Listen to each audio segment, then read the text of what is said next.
ఓం నమః శివాయ. ఈరోజు మనం మేషరాశివారి గురించి తెలుసుకోబోతున్నాం. నవంబర్ 4, 2025 మంగళవారం.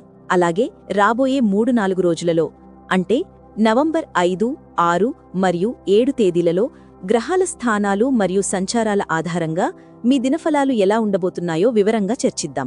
కుజుడు ధనుస్సు రాశిలోకి ప్రవేశించడం మరియు నవంబర్ 5న రాబోయే పౌర్ణమి వంటి ముఖ్యమైన గ్రహ మార్పులు మీపై ప్రభావం చూపనున్నాయి. ఈ ఫలితాలు మీ జీవితంలోని ముఖ్యమైన అంశాలైన వృత్తి, ఆర్థికం, కుటుంబం, ఆరోగ్యం వంటి విషయాలపై ఎలా ప్రభావం చూపుతాయో చూద్దాం. వృత్తి మరియు ఉద్యోగరంగంలో ఉన్నవారికి ఇది ఒక చురుకైన సమయం. మీరు పనిలో చూపించే నూతనమైన విధానాలు మీ సహోద్యోగులను మరియు ఉన్నతాధికారులను ఆకట్టుకుంటాయి. కొత్త బాధ్యతలు మీ ముందుకు వచ్చే అవకాశముంది. అవి మీ దీర్ఘకాలిక లక్ష్యాలకు సరిపోలితే తప్పకుండా స్వీకరించండి. మీరు గతంలో పడిన శ్రమకు ఇప్పుడు గుర్తింపు లభించడం ప్రారంభమవుతుంది. అయితే బాధ్యతలు కాస్త భారంగా అనిపించవచ్చు. మీరు మొదట చిన్న పనులను పూర్తి చేయడంపై దృష్టి పెట్టండి. ఇది పెద్ద లక్ష్యాలను చేరుకోవడానికి సహాయపడుతుంది. మీ సృజనాత్మక ఆలోచనలు సమస్యలను వేగంగా పరిష్కరించడంలో సహాయపడతాయి. వ్యాపారం మరియు ఆర్థిక పరిస్థితిని పరిశీలిస్తే ఈ వారం మీ దృష్టి ఎక్కువగా ఆదాయం మరియు ఆర్థిక విషయాలపై కేంద్రీకృతమవుతుంది. జీతం పెంపు, కొత్త ఉద్యోగ ఆఫర్ లేదా ఏదైనా సైడ్ హస్టల్ ద్వారా అదనపు ఆదాయం పొందే అవకాశాలు ఉన్నాయి. అయితే డబ్బు ఎంత వేగంగా వస్తుందో అంతే వేగంగా ఖర్చయ్యే సూచనలు కూడా ఉన్నాయి. కాబట్టి బడ్జెట్ వేసుకోవడం చాలా ముఖ్యం. ప్రమాదకర పెట్టుబడులకు దూరంగా ఉండండి మరియు పత్రాలను జాగ్రత్తగా చదవకుండా సంతకాలు చేయవద్దు. పొదుపును మెరుగుపరుచుకోవడానికి అవకాశాలు లభిస్తాయి. నవంబర్ 5న రాబోయే పౌర్ణమి మీ ఆర్థిక రంగంపై ప్రభావం చూపుతుంది.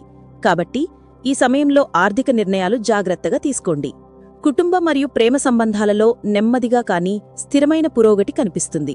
మీ భాగస్వామితో లేదా కొత్తగా పరిచయమైన వారితో మీ నిజాయితీపూర్వక భావాలను పంచుకోవడానికి ఇది మంచి సమయం. మీ సహజమైన వెచ్చదనం మరియు శక్తి సంబంధాలకు మేలు చేస్తాయి. ఒంటరిగా ఉన్నవారికి స్నేహితుల ద్వారా లేదా సామూహిక కార్యక్రమాలలో కొత్త పరిచయాలు ఏర్పడవచ్చు. ప్రేమలో ఉన్న జంటలు ఒకరినొకరు బాగా అర్థం చేసుకోవడం ద్వారా వారి బంధం బలపడుతుంది. నిశ్శబ్దంగా ఒకరికొకరు తోడుగా ఉండడం మరియు ఒత్తిడి లేకుండా సమయం ఇవ్వడం ద్వారా భావోద్వేగ సాన్నిహిత్యం పెరుగుతుంది. ఆరోగ్యం. ఈ సమయంలో మీ శక్తి స్థాయిలు బాగుంటాయి. గ్రహాల శక్తి మీ జీవశక్తికి మద్దతిస్తుంది. అయితే పని మరియు విశ్రాంతి మధ్య సమతుల్యతను పాటించడం చాలా ముఖ్యం. శరీరానికి మరియు ఆత్మకు పోషణనిచ్చే కార్యక్రమాలలో పాల్గొనండి. విద్యార్థులకు సూచనలు. విద్యార్థులకు ఇది అనుకూలమైన సమయం. కొత్త విషయాలు నేర్చుకోవడానికి మీలో ఆసక్తి పెరుగుతుంది.